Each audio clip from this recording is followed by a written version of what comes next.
You know, one trend that's become really popular on the marine side of the industry as far as with our boats is running a house battery, a separate lithium battery just to power your electronics. A couple of reasons. If you run a separate lithium battery, you're going to get a lot cleaner power, which makes a big difference, especially with side imaging and forward-facing sonar.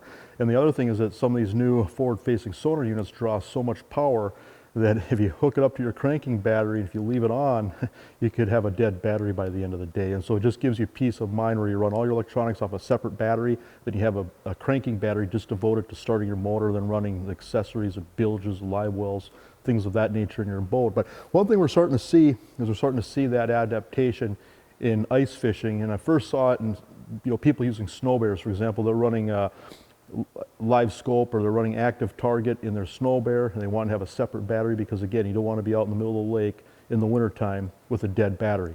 And I'm even starting to run it here, but biggest thing is these batteries keep getting smaller. Okay, and so this here, I just put a 100 amp hour battery in this here just to power this topper. Just some of it's because we're charging all kinds of camera gear all the time, and so it's just kind of handy for that. But also too, the big thing is I like to have a standalone GPS unit in whatever machine I'm using, whether it's a snowmobile, ATV, side-by-side, just for navigation, and then finding spots out on the lake. And so I'd encourage you to do that. I mean, if you're not doing that yet, a phone, the map on your phone works, but not nearly as good as having a standalone unit. So even if you just pull it off of your boat, pull your graph or GPS off of your boat, get a portable RAM mount or something that you can install it in your vehicle.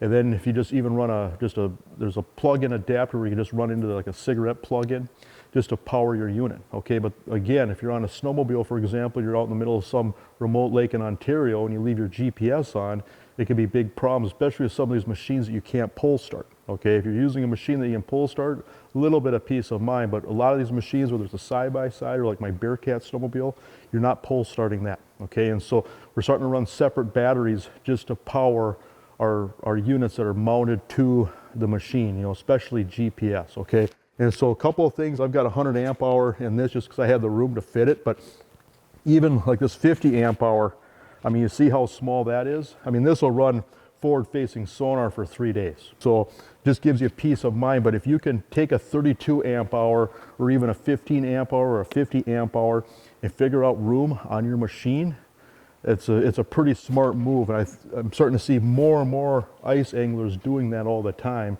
just for the peace of mind. You have your separate cranking battery and you've got your battery that's powering everything else, just so you don't have to worry about draining that cranking battery down. Okay, especially if you're running like say a 9-inch 12-inch screen for a GPS unit, just gives you a little bit of peace of mind.